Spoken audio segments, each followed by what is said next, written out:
So friends, ಸ್ನೇಹಿತರೆ, ನಾವು ಇವತ್ತು ನಮ್ಮ ಗಾಡಿಯಲ್ಲಿ ನೋಡಿ ಪೆಟ್ರೋಲ್ ಫುಲ್ ಇದೆ ಅಂದ್ರೂ ನಮ್ಮಲ್ಲಿ ಪೆಟ್ರೋಲ್ ಖಲಾಸ್ ಆಗಿದೆ ಅಂತೆ. ಯಾರಿಗ್ರೆ ಒಬ್ರಿಗೆ ಹೆಲ್ಪ್ ಬೇಡೋಣ, ನೋಡಮ್ಮೆ ಯಾರು ಹೆಲ್ಪ್ ಮಾಡ್ತಾರೆ ಮಾಡಲ್ಲಂತೆ. ಟ್ರೈ ಮಾಡೋಣ, ಬನ್ನಿ ನನ್ನ ಜೊತೆ. ಅಷ್ಟು ಗಾಡಿ ಸ್ಟ್ಯಾಂಡ್ ಹಚ್ಚಿ ಸೈಡಿಗೆ ಹಚ್ಚಮ್ಮೆ. ಹಿಂಗೆ ಈ ಥರ ನಮಸ್ಕಾರ ಮತ್ತೆ ನಮಸ್ಕಾರ ರೀ. ಜರ ಎಣ್ಣೆ ನನ್ನ ಗಾಡಿ ಖಾಲಿ ಆಗ್ಯದ್ರಿ, ಸ್ವಲ್ಪ ಈ ಪೆಟ್ರೋಲ್ ಪಂಪ್ಲಿಂದ ತೊಗೊಂಬರಮ್ರಿ.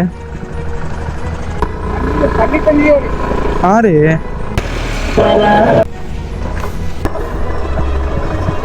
ಮತ್ತೆ ಧನ್ಯವಾದಗಳು ರೀ, ಭಾಳ ಧನ್ಯವಾದ. ಕೈಲಿಂದ ಹಾಕ್ರಿ ಸ್ವಲ್ಪ, ನಿಂದು ಗ್ಲಬ್ಸ್ ಅವ ಬಿಡ್ತದ ಕಡೆಗೆ. ಓಪನ್ ಅದ ರೀ. ಹಾಂ ರೀ, ಒಪ್ಪ ಫುಲ್ ಅದ ಅಂದರೆ ನಿಮ್ಮದೇ ಗಾಡಿಗೆ ಹಾಕಮ್ರಿ, ಅದು ಬೆಸ್ಟ್ ಆಯಿತು. ನಿಮ್ಮ ಕೈಲಿಂದ ಹೊಡಿ ನೋಡಮ್ ಸ್ವಲ್ಪ. ಹಾಂ ಮುತ್ತ ಚಾಲು ಐತಿಲ್ಲ ನನ್ನ ಗಾಡಿ. ನಿಮ್ಮ ಆಶೀರ್ವಾದದಿಂದ ನನ್ನ ಗಾಡಿ ಬಿ ಚಾಲು ಇತ್ತು, ನಿಮ್ದು ಹೆಲ್ಪ್ ಆಯಿತು. ರೈತರು ನಾವು ನನ್ನ ಮನಸ್ಸೆಲ್ಲ ಗೆದ್ದು ಬಿಟ್ರು ಮತ್ತೆ.